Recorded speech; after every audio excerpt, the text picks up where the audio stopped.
Hi guys, listen, I have 2,500 videos, okay, on YouTube, 2,500. So sometimes when you go to the channel, it's hard to find where to start because it's all random. So I wanted to create a beginner's video, the basics. So if you're new to my channel, if you have friends and family members that are new to my program, this is the first video to watch. Okay, so let me just kind of break it down. I'll make it really, really fast. Keto, or ketosis. What does keto mean?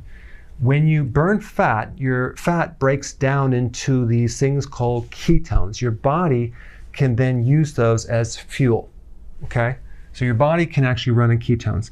It's a much, much better fuel source than sugar fuel that most people run on. It's cleaner fuel. It creates a lot of other benefits, which I get into in other videos, okay? So keto basically means you're burning fat, okay? Healthy keto is a version of regular ketosis, but with a twist. A principle that I use is you don't lose weight and get healthy. You have to get healthy first to then lose weight. So getting healthy basically means, in relationship to eating, providing all of your nutrients. Okay, so you're eating foods that are high quality that provide all the nutrients. So you get the requirements that our bodies need. So what I recommend is something called healthy ketosis. All right, so that's the version. The other action that I recommend is something called IF. What is that? That's intermittent fasting. What is that? That is it's not a diet, it's a pattern of eating and not eating. So instead of doing 3 meals or 6 meals a day or snacks in between the meals, you're eating less frequently. Why? Because every time you eat, you raise a hormone, insulin. Too much insulin is very dangerous in the body. So what we're trying to do with healthy ketosis and intermittent fasting is reduce the excess of insulin. We're not trying to make it down to zero. We're just trying to get rid of the excess. The vast majority of the population has excess insulin, but they've never been tested. The doctors usually don't test it. They're focusing on your blood sugars or blood glucose, but not fasting insulin, okay? I have videos on that, but you can watch it in another video, but the point is that we're trying to lower insulin. So to do that, you need to eat less frequently. Let's say you start with 3 meals per day with no snacks, and then you go to 2 meals a day, no snacks, and that would be considered intermittent fasting. And some people do 1 meal a day, but the point is that it's just eating less frequent. It's not necessarily focused on lowering calories. Even though you will be consuming less calories, the focus is not on calories. It's about eating less frequently. At the end of the day, we want to provide all the nutrients, so we need a certain amount of calories.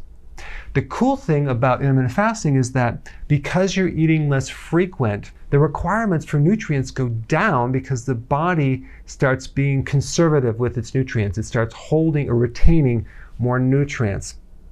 So what you would need for 3 meals a day, okay, as far as nutrients, you would need less nutrients for 2 meals a day, just because the body adapts. Sometimes people are concerned about losing muscle mass. Well, the other cool thing is that when you do intermittent fasting, certain hormones, like growth hormone, increases dramatically to protect the muscles from being lost. Okay, so your body tends to now conserve protein as well when you do intermittent fasting, so you're not going to lose muscle mass.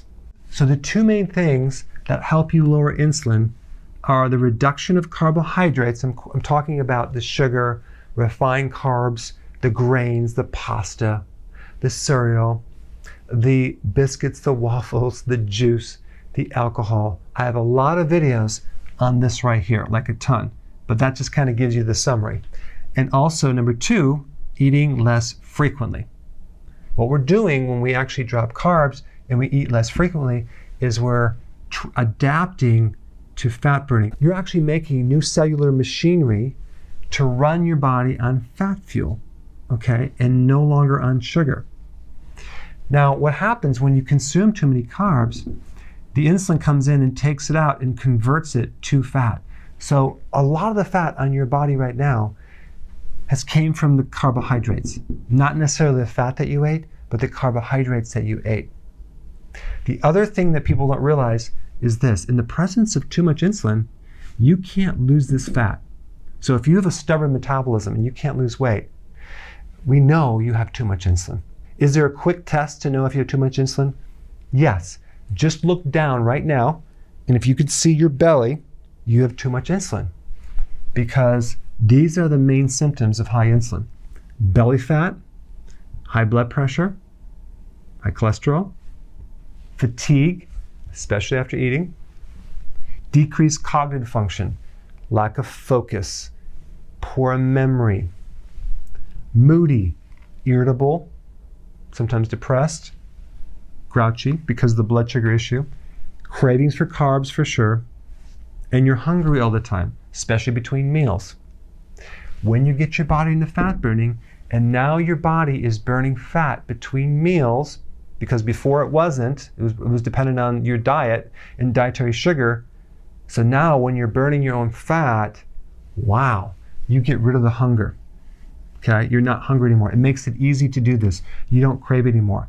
That's why healthy keto and intermittent fasting is very successful long term, because it allows you to stick to it, because you're not hungry all the time, you're not craving. Sometimes when you look up keto, you'll see this little pie chart thing right here. It'll say 20% protein, maybe 70% or 65% fat as far as the total calories, 5% carbs. Okay, this is very confusing for people because you have to calculate calories into grams and this and that. This is the simplicity right here. If you just envision your plate, okay, this is your plate. Half of the plate should be salad or vegetables, okay? A quarter of the plate should be protein. And the other quarter should be fat.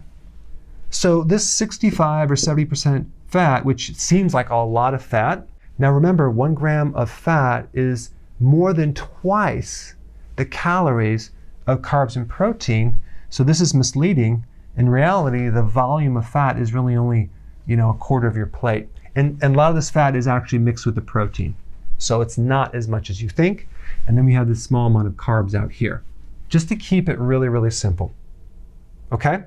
And healthy keto and intermittent fasting is not just about weight loss. It's about getting you super healthy, for reducing inflammation, for helping your cognitive function, helping your overall mood, making the body work better. Okay? So now that you have the basics, now you can go to the rest of the videos. Thanks for watching. Hey, if you're liking this content, please subscribe now, and I will actually keep you updated on future videos.